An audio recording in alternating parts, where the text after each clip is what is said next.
Hello बच्चों, आज हम लोग बात करेंगे इक्विपोटेंशियल सरफेस के बारे में। इक्विपोटेंशियल सरफेस क्या होता है उसको समझते हैं। इक्विपोटेंशियल सरफेस के बारे में कहा गया कि एक ऐसा पोटेंशियल का इमेजिनेशन करो आप कि जहाँ पे पोटेंशियल यहाँ पे भी सेम हो और यहाँ पे भी सेम हो और यहाँ पे भी सेम हो, यहाँ पे भी तो एक लोकस बनेगा, एक लाइन बनेगा। अब सोचो कि इस तरह का बहुत सारा लाइन हो जाए इस तरह से, तो एक प्लेन बन जाएगा, एक जालीनुमा प्लेन मत इमेजिन करिए, प्लेन बन जाएगा। अब उसके हर एक पॉइंट पे पोटेंशियल का वैल्यूज क्या हो, आपस में सेम हो। तो इस सरफेस जो इमेजिनरी सरफेस बना उसको क्या कहेंगे हम लोग, इक्विपोटेंशियल सरफेस। क्लियर है? यानी potential difference between two point should be what, should be zero. तो उस कंडीशन में उसको क्या कहेंगे, इक्विपोटेंशियल सरफेस। तो आज हम लोग इक्विपोटेंशियल सरफेस पे बारे में बात करने वाले हैं। तो मैं आपका अजय वर्मा आपको अपने चैनल पे स्वागत करता हूं और देखते हैं आज का वीडियो की इक्विपोटेंशियल सरफेस होता क्या हो और कैसे इसको हम लोग बोर्ड एग्जाम में लिखेंगे। तो चलते हैं। देखो, इक्विपोटेंशियल सरफेस जैसा कि नाम से ही लग रहा है, तो एक पहले डिफिनेशन लिखेंगे N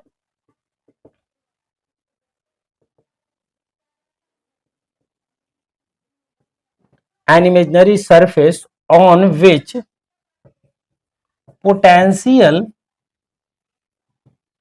difference between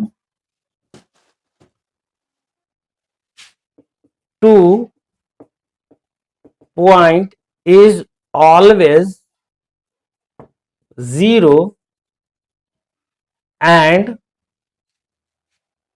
electric field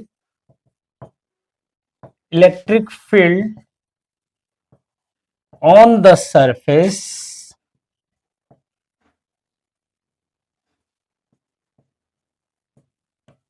will be perpendicular. अब ये देखो, यहां पे एक वर्ड यूज हुआ है, ध्यान देने वाले बात है। यहां सरफेस क्या है, फील्ड, इलेक्ट्रिक फील्ड जो होगा, इलेक्ट्रिक फील्ड होगा वो क्या होगा, परपेंडिकुलर होगा। परपेंडिकुलर क्यों होगा भाई, क्या जरूरत है? तो चूंकि वर्क डन जो था एफ एस कॉस थीटा होता है। तो जब हम बात कर रहे थे इक्विपोटेंशियल सरफेस की, तो इमेजिन करो ये पॉजिटिव चार्ज है। अब यहां से आर दूरी पर हम यहाँ पे इस पॉइंट पे पोटेंशियल निकाल लें, ये चार्ज क्यू है, तो यहाँ पे पोटेंशियल का वैल्यू कितना होगा, के क्यू अपॉन आर। अब यहां से यहाँ पे भी पोटेंशियल का, यहाँ से आर दूरी, यहाँ पे भी पोटेंशियल का वैल्यू कितना होगा, यहाँ पे ये ए है, ये बी मान लो, ये ओ है, तो बी पे भी पोटेंशियल का वैल्यू कितना होगा, के क्यू अपॉन आर होगा, क्योंकि डिपेंड करता है आर पे, क्यू तो सेम फिक्स है। अब यहाँ पे देखो तो ये वाला पॉइंट पे भी, ये वाला पॉइंट पे भी इस तरह से ये चारों तरफ एक एक क्या बन जाएगा, ये एक सॉलिड स्फीयर बना देगा। इस तरह से मतलब इस चार्ज के चारों ओर, इस तरह से, इस यहाँ पे, फिर ऐसे, मतलब हर तरह से आर डिस्टेंस की दूरी पर जो पोटेंशियल का वैल्यू होगा यही होगा। अब चलो बात करते हैं कि जब पोटेंशियल सेम होगा तो मान लो ए लिए थे ये और ये बी लिए थे, तो हम पोटेंशियल डिफरेंस मांगे तो हम क्या लिखेंगे, भी ए माइनस भी बी। तो भी ए के जगह पे भी के क्यू अपॉन आर था और भी बी के जगह पे भी के क्यू अपॉन आर था, तो ये ओवरऑल क्या आ गया, जीरो। यानी कि ये जो सरफेस हुआ क्या कहलाया, इक्यू पोटेंशियल सरफेस। समझ में आ रहा है? यानी इक्वी पोटेंशियल सरफेस। अब रही बात कि इक्वी पोटेंशियल सरफेस की ये जो कहानी आपने गढ़ी है, ये कहानी जो आपने बता रहे हैं, इसमें नया क्या है, तो नया ये है कि जब आप इक्वी पोटेंशियल सरफेस पे यहाँ पे चलते हैं, ये अगर मान लो सरफेस है आपका, यहाँ पे चलते यहाँ से जो इलेक्ट्रिक फील्ड का डायरेक्शन होगा ये ऐसे, अब यहाँ जो भी डिस्प्लेसमेंट होगा ये, तो इन दोनों के बीच का एंगल कितना हो जाएगा, तो हम पढ़े हैं ना, वर्क डन बराबर होता है F into S into cos theta. अब बताओ कि ये थीटा जो है मेरा, थीटा वो 90 डिग्री है, तो उस कंडीशन में वर्क डन क्या हो जाएगा, जीरो। यानी कि work done will be zero when we move perpendicular to the plane. हम लोग पढ़े हैं ना मैकेनिक्स में कि कोई आदमी कूली है जो सर पे बोझ रख करके चलता है अगर है, तो कोई वर्क डन नहीं होता है। क्यों नहीं होता है? कि कूली वर्क लगा रहा है ऊपर की ओर और फोर्स का डिस्प्लेसमेंट है ऐसे, तो दोनों के बीच का हो गया angle 90 degree. In that case the work done by the coolie become zero. तो same way is here is working.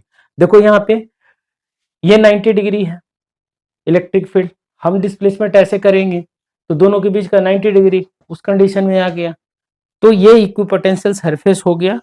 अब रही बात कि इक्विपोटेंशियल सरफेस सर्कुलर होता है, किस किस शेप का होता है। एक इक्विपोटेंशियल सरफेस एक इमेजिनरी सरफेस है, ये तो समझ में आ गया, लेकिन ये किस किस शेप में होता है। तो हम क्या लिख रहे हैं, शेप, शेप ऑफ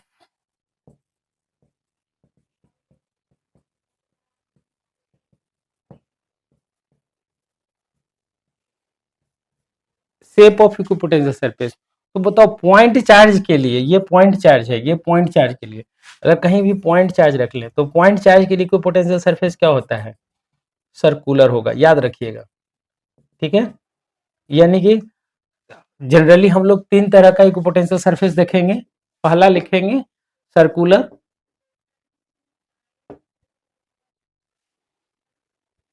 ठीक है, दूसरा लिखेंगे प्लेन, तीसरा सिलेंड्रिकल। ठीक है, अब ये तीनों को देख लेते हैं। एग्जाम में आता है तो पैटर्न्स ड्रॉ करने के लिए आता है।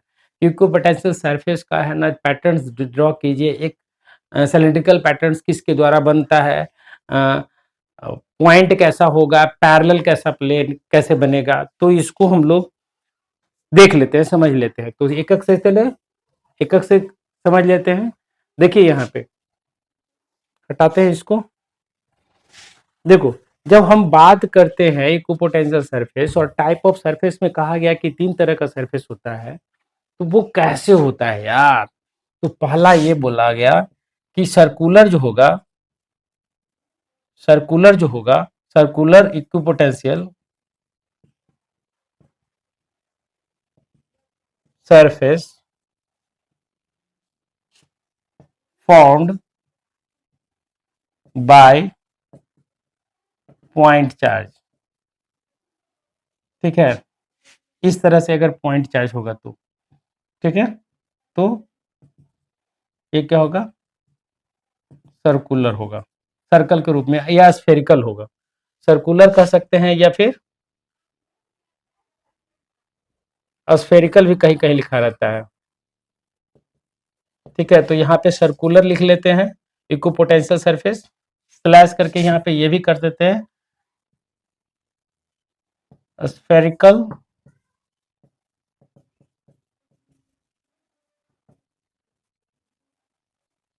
Equipotential surface.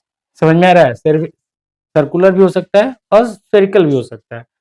ठीक है, और ये कब होगा, जब पॉइंट चार्ज के कारण बनेगा। ठीक है, पॉइंट चार्ज के कारण जब होगा तो इसी ढंग का होगा। क्लियर। अब चलते हैं नेक्स्ट में। दूसरा है हमारे पास प्लेन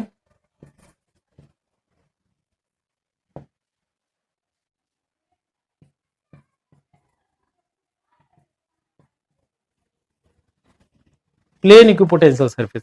अब देखो तो प्लेन किसके द्वारा किया जाएगा, प्लेन, प्लेन। तो प्लेन कहा गया इसमें कि when point charge is at infinity. जो सन से आता है, तो सन क्या है, एक बहुत बड़ा है, लेकिन पॉइंट चार्ज की तरह बिहेव करता है और कहाँ चला गया, वो इन्फिनिटी पे चला गया। तो इन्फिनिटी पे से जाएगा तो उस कंडीशन में जो आपके पास जो इक्विपोटेंशियल सरफेस बनेगा वो ऐसा बनेगा।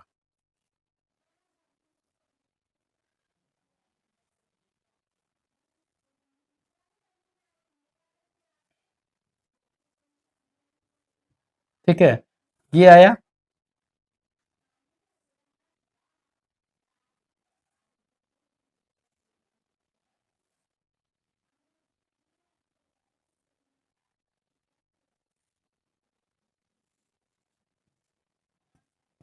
ये इलेक्ट्रिक फील्ड है। अब देखो तो इलेक्ट्रिक फील्ड ऐसे जा रहा है, यहां से ये ऐसे जा रहा है। अब इस सरफेस पे ये ए अगर ले ले और ये बी ले ले, तो भी ए माइनस भी बी बराबर क्या हो जाएगा, 0। यानी ये जो सरफेस है, ये जो है, ये कहलाया इक्यू पोटेंशियल सरफेस। ये कहलाया, ये जो दिख रहा है आपको, ये सरफेस क्या कहलाया, इक्विपोटेंशियल सरफेस। यानी सरफेस के हर एक पॉइंट पे पोटेंशियल का वैल्यू क्या होगा, आपस में सेम होगा। तो ये कब होगा, जब एक पॉइंट चार्ज को इंफिनिटी पर ले जाकर रख देते हैं, तब होगा। या फिर, ठीक, ये तो हो गया, एक चार्ज सीट के कारण भी होगा, एक्सटेंडेड चार्ज सीट। या फिर क्या लिखेंगे, when the potential is at infinity और एक्सटेंडेड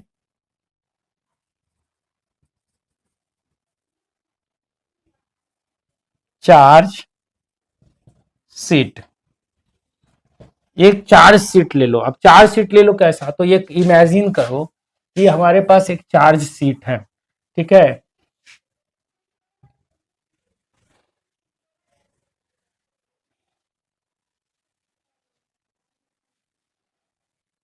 ये है, मान लो ये एक चार्ज सीट है, इन्फिनाइट चार्ज सीट है, ये इस तरह से।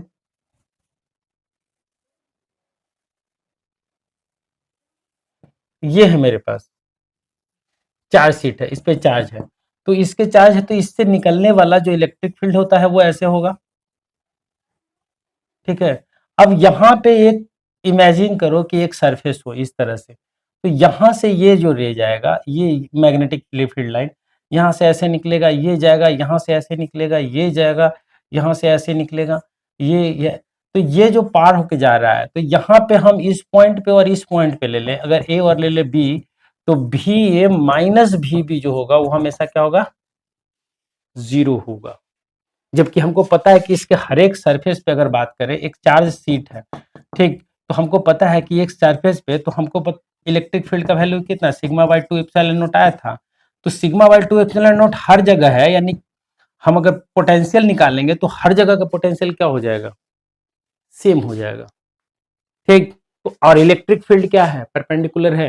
तो कोई आदमी अगर यहां से यहां की ओर लेके कोई चार्ज को लेके जाता है, तो इलेक्ट्रिक फील्ड के परपेंडिकुलर लेके कैरी करके चल रहा है, तो कोई वर्क डन करेगा क्या, बिल्कुल भी नहीं करेगा, बिल्कुल भी नहीं करेगा। क्यों नहीं करेगा, क्योंकि वो आदमी जो फोर्स लगा रहा है और जो डिस्प्लेसमेंट है, वो दोनों के बीच का जो एंगल है वो कितना है, 90 डिग्री, ठीक है। तो ये है कहानी। अब चलते हैं नेक्स्ट पे, ठीक। पैटर्न्स जो आएगा ना, वो इसी ढंग का क्वेश्चन रहेगा पैटर्न्स ड्रॉ करने के लिए, ठीक है। अब चलते हैं नेक्स्ट, इस पे चलते हैं। इसमें कहा सिलेंड्रिकल का होगा, तो सिलेंड्रिकल कब होगा, तीसरा, सिलेंड्रिकल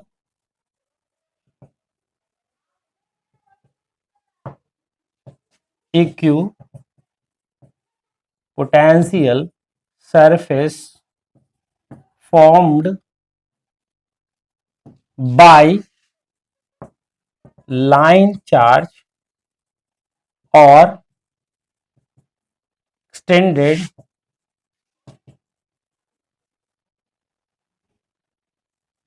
charge बॉडी। मान लो कि ये एक चार्ज बॉडी है, ठीक है। अब ये लाइन चार्ज है, ये इस तरह से चार्ज कर दिए, तो ये इस तरह से चार्ज किए, तो आप ये समझ लीजिए कि ये एक इलेक्ट्रिक फील्ड निकालेगा, वो इस तरह से हर एक डायरेक्शन में निकालेगा। तो यहाँ पे एक छोटा सा सर्कल बन जाएगा सिलेंडर, ये। अब यहाँ पे आप एक line charge, infinite line charge है, तो आपको पता है ना कि इलेक्ट्रिक फील्ड जो है यहाँ पे होगा 2k लेमडा अपॉन डी।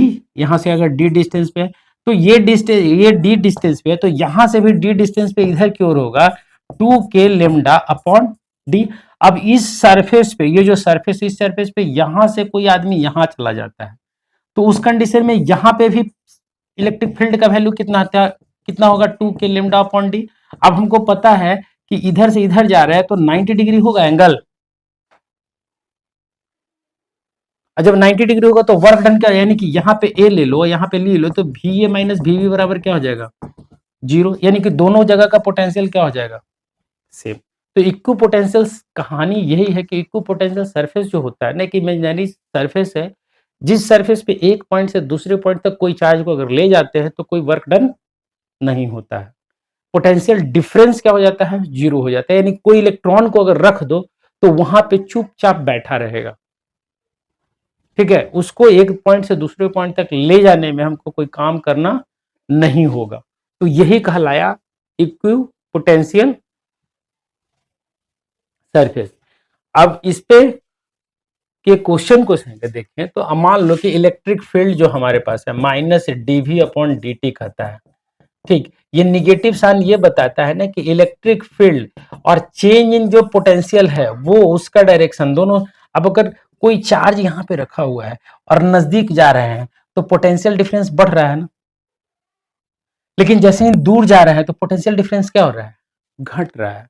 तो यहाँ पे यही बताता है कि डीवी अपॉन डी टी है जो electric field, decrease in electric field with decrease in electric field जो है कि इसकी इलेक्ट्रिक फील्ड की वैल्यू जो है डिक्रीज करेगा जब पोटेंशियल डिफरेंस डिक्रीज होता हुआ जाएगा,